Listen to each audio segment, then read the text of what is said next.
What's going on? Welcome back to Let's Automate This, live from a Starbucks today. Shout out to the chai tea latte. What's new in the AI space? Claude just released computer use. Now this is something that's, I wouldn't say groundbreaking, because I feel like if you've been using Claude Code in some way, shape, or form, or have a Mac, you kind of already know how to allow your Mac to use your computer in some way, shape, or form. But this is gonna give people a lot more access and a lot more freedom in terms of just speaking to their computer and letting the computer work, whether it's browsing on the internet, completing forms. There's a bunch of things that you can actually do. Nick Soraya on YouTube, if you guys know who that is, just did like 8 use cases, which was really great. So I suggest you check that video out. You could do a bunch of things. You could scrape websites, scrape LinkedIn posts, automate outreach on LinkedIn or posting, things of that nature. So let's just dive deep on what's new, what does Claude have going on with this thing, and what does it say for the AI space in general. Okay, so what does computer use actually do? The Claude can interact with your computer environment through computer use, which provides screenshot capabilities, mouse and keypad control for automating desktop interaction, all on the web arena. And pretty much the overview here is in the beta form, so it's not necessarily the final form as of yet. There's still bugs, there's still things that needs to be tested. But what it can do again is screenshot capture, mouse control, keyboard input, and desktop automation. And pretty much here are the models that you can use this for. Security considerations. So again, it is in a beta form, so you're at risk, especially when you're on the internet. So when you're on the internet, you got to be mindful of what it's going to be doing and how it's going to be doing it.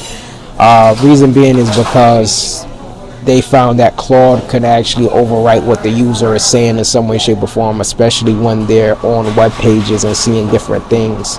They might see images, they might see things that is just going to jump to it, because again, it is in beta form. But exercise precaution, and then also do not necessarily use this with sensitive data. Obviously, I think that's like a standard with AI. You don't want to necessarily integrate it with private data, at least not yet.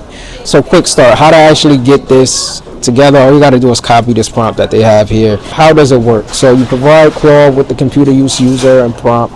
You add this computer use tool to your API request. You can include user prompt that requires desktop interaction, for example. So you could say, save a picture of a cat to my desktop, or change my wallpaper to X, Y, and Z, whatever you want to do. So how does it decide how to use it? It accesses the computer use tool, it evaluates the tools on the computers, and return results. And the good thing is Claude continues to use the computer use until the task is completed. So it won't go off and do something else or stop using it or anything like that.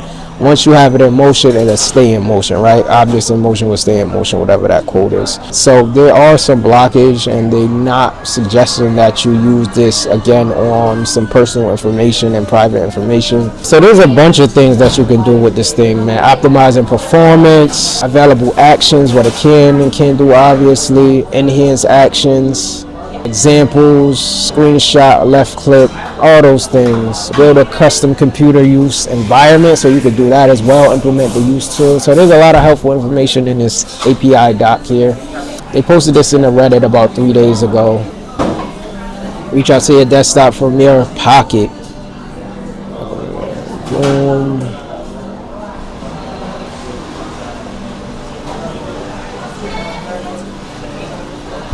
Wow, so the good thing is you can actually use it like on your phone as well, meaning you can use your phone to communicate with Claude, and then it will automate your desktop. So that's cool, that's dope. Picking up attachments, putting it into a Google Calendar.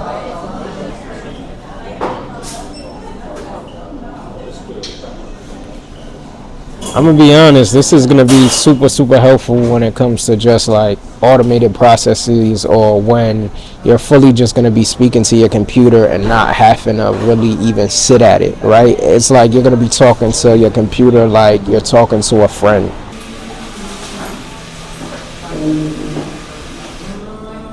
Wow, and it just batched all the screenshots. It really just batched all the screenshots. You can edit.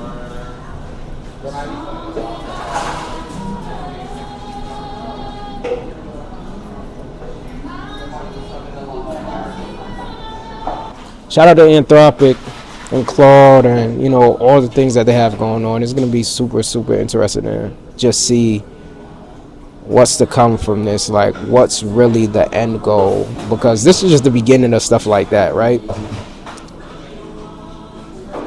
It's like we're gonna get to a place by the time the end of the year come, we're just gonna be talking to our computer and it's gonna be doing everything we're talking about. Like as I'm talking to you guys right here, right now, that's how we're gonna be talking to our computers.